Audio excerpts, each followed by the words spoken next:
حضر نجم كرة القدم البرازيلي نيمار، حضر إلى جانبه مجموعة كبيرة من مشاهير كرة القدم البرازيليين، حضروا جميعا المزاد الخيرية والذي نظمته مؤسسة نيمار الخيرية في فندق ساو باولو. هذا المزاد والذي سوف تذهب عائداته إلى الأطفال المحرومين تضمن مزايدة على نحو 30 قطعة، بما في ذلك قمصان كرة القدم تلك التي وقعها نيمار، ليونيل ميسي وأيضا لويس سواريز، إضافة إلى أحذية رياضية موقعة من نجم كرة السلة الأمريكي السابق مايكل جوردان.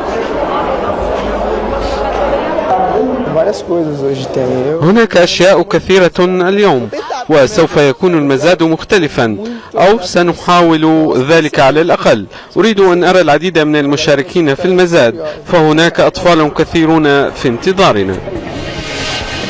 هذه النشرة مشاهدينا الكرام لا تزال متواصلة من بيئة. وافقت النيابة العامة في إسبانيا على تعويض عقوبة السجن في حق نجم برشلونة ليونيل ميسي ووالده بغرامة مالية. هذا وكان القضاء الإسباني قد أصدر حكما بحبس النجم الأرجنتيني لمدة تصل ل 21 شهرا بتهمة التهرب الضريبي بقيمة تجاوزت 4 ملايين يورو تتعلق بحقوق صورته تلقاها عبر شركات وهمية في الفترة ما بين عامي 2007 و2009.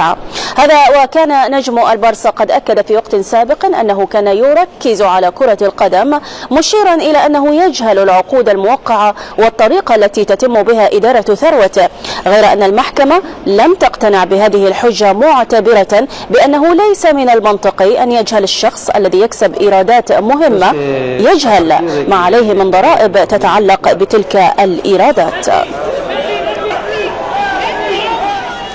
قررت المديرية الوطنية للإشراف الإداري في فرنسا إنزال نادي باستيا من الدرجة الثانية إلى الثالثة لعدم تقديمه الضمانات المالية الكافية.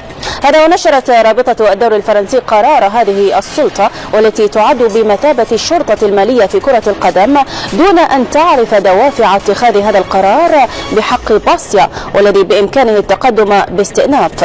هذا وأكد باستيا في حسابه على موقع تويتر أن قرار إنزاله إلى الدرجة الثالثة يحمل صفة مؤقتة، لأن المهلة المتاحة له عبر الاستئناف ستعطيه الوقت الكافي لتصحيح أوضاعه المالية وحساباته مع اللاعبين.